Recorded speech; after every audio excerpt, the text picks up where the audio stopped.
Hi, Dean, Christina. Welcome from LinkedIn. I sit for my Series 10 Friday on the third try. Any advice? Yes. My advice would be to always think, how does this relate to protecting the customer? What is the customer's best interest? So, you're not there to protect your brokers. You're there to protect the broker dealer and the customers. I think the 10 is a real slog. Reg U is about rehypothecation. I'm not sure how much your 10 would go into it, but let's just give you a brief overview. So if you buy 1,000 shares from me, Christina, at 20 in a margin account, let's make it 1,000 shares at 40. And you're going to put up 20 grand, and then I'm going to loan you 20 grand.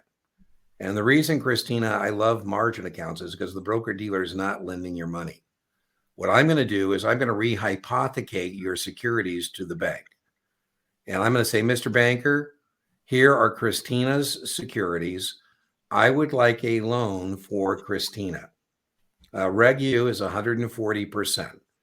So 140% of your debit balance is $28,000.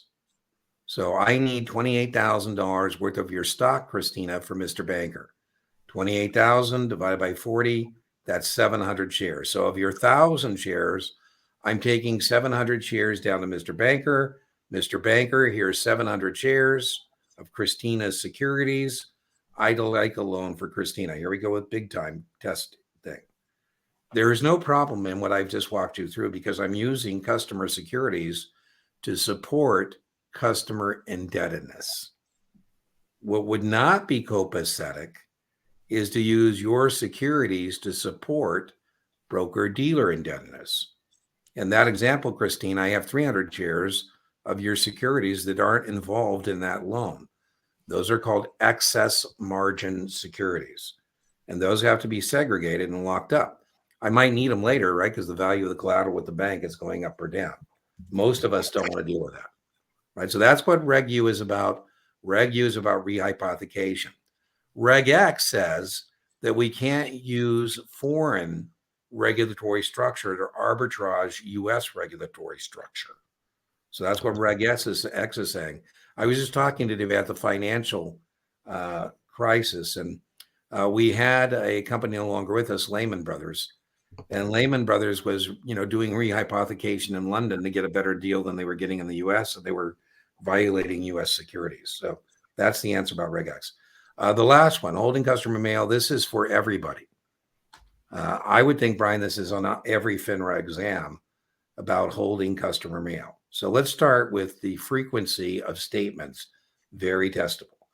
The minimum frequency for a statement is quarterly, unless you have a penny stock in your account. Very testable, then it's monthly. Penny stock is a non-NASDAQ OTC stock under 5.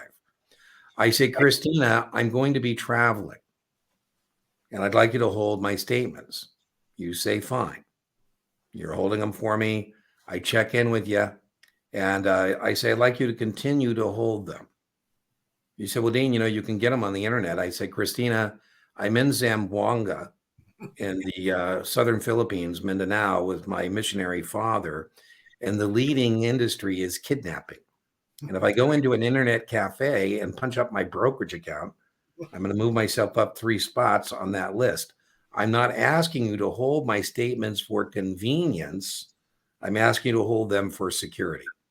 So convenience means I just don't want to get the paper or, go online. So what is considered convenience? Welcome to the Series 10. The Series 10 is more judgment than the SIE, the 6, the 7, where you might in the context have to decide whether it's acceptable or not. Brian, would you like to add anything about Reg U, Reg X? No, you got it.